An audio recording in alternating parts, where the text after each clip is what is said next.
Alors bonjour à tous, aujourd'hui nous allons vous présenter la violette de Toulouse parce que Rémi est allé faire un petit tour là-bas et n'est pas revenu les mains vides et surtout va nous raconter une jolie histoire, l'histoire de la violette de Toulouse. De la violette de Toulouse, en effet. C'est une fleur qui avait, en tout cas en ce qui me concerne, c'était une fleur dont je n'y avais plus trop d'intérêt.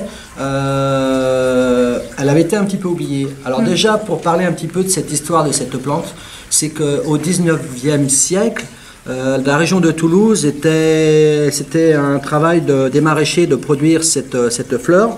On la voit bien, elle est bien remplie, il y a beaucoup de fleurs. Voilà, la fleur, bon là c'est vraiment une variété donc originale, donc à fleur double. Voilà, c'était vraiment une grande part du temps de travail des maraîchers à l'époque de produire de la violette pendant tout l'hiver, puisque cette fleur fleurissant de novembre à mars. Dans les années 50, on comptait jusqu'à 600 familles à produire cette fleur sur 20 hectares.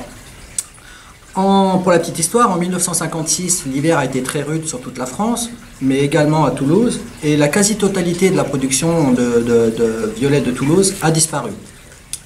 À la suite de cela, cette fleur s'est trouvée un petit peu démodée, remplacée par d'autres plantes, qui fait que progressivement, les gens se sont désintéressés de cette fleur et au final en 1980 on ne comptait plus que 3 producteurs de violettes dans la région de Toulouse. Et là j'en viens donc à une personne qui habite Toulouse et qui s'est passionnée de cette plante qui s'appelle Hélène Vier, qui elle-même reproduit donc cette fleur, cette plante, et qui en vend pas seulement cette plante, mais en vend donc tous les produits dérivés de cette fleur, de la violette. En fait, c'est tout ce qu'il y a là. Voilà, ça va du sucre à la violette, ça va aux infusions. Et là, tu as pris un échantillon de chaque ou il y avait encore autre chose? Il y a encore tout plein de choses. Là, il m'aurait fallu une valise là, pour prendre tout ce qu'il y avait. Voilà, la Thierry, tu es sur les infusions. En tous les cas, là, le fait de simplement la bouger comme ça, il y a une odeur. Ah ben c'est vraiment très parfumé, parfumé. C'est dommage que ça ne transparaît pas dans la vidéo, voilà. Mais ça sent extrêmement bon. En plus, elle est jolie.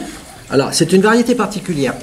On va dire qu'il existe plus de 400 variétés dans le monde. On la trouve à peu près sur tous les continents. Pour la plupart, ce sont des violettes plutôt sauvages.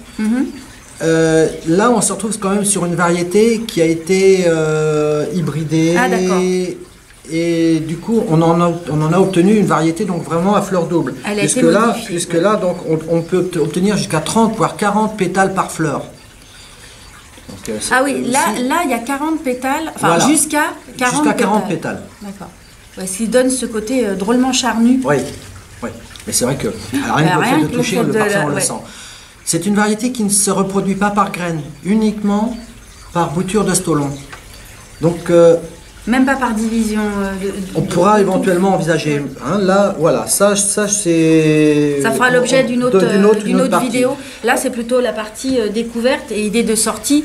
Si vous avez un week-end à passer à Toulouse, passez voir cette dame-là. Et revenez chez vous avec votre violette. Voilà. Alors, pour l'instant, on va la laisser, elle est encore belle fleurie comme ça. On va surtout pas lui faire rien de plus dessus.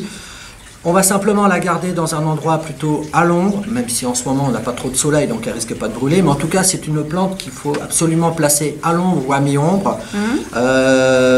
L'arrosage, comme pour la plupart des plantes, ne pas trop arroser. L'été, à la rigueur, avoir la terre légèrement fraîche, mais en tout cas, ne pas faire d'excès d'arrosage. Et là, moi, ce que je te propose, c'est que pour l'instant, on n'en fait pas plus. Non. On n'en dit pas plus. Hein. Les gens iront découvrir. Je pense qu'elle a un site internet aussi. Qu'on mettra, son adresse, on la mettra. En plus, pour ceux qui veulent aller en train, c'est facile. Hein. C'est facile. C'est face à la gare. Elle est dans une péniche et juste à côté de la gare. C'est marqué, voilà. Hein, on est à quoi, 50 mètres, 100 mètres de la gare. Et puis l'accueil, alors là, un accueil chaleureux. On ne peut pas aller à Toulouse sans ne pas passer chez elle. Donc, voilà. Une idée de sortie. Voilà. En tout cas, je pense que là, pour l'instant, on n'en dit pas plus. Non. Ce qu'on va vous proposer, c'est qu'on la laisse finir de fleurir pour l'instant. Et dans quelques semaines, eh bien, je vais vous proposer de se revoir de faire une division, voilà. la multiplier et de voir l'évolution de la plante. Voilà. Bon, À bientôt. À bientôt. Tu veux un bonbon?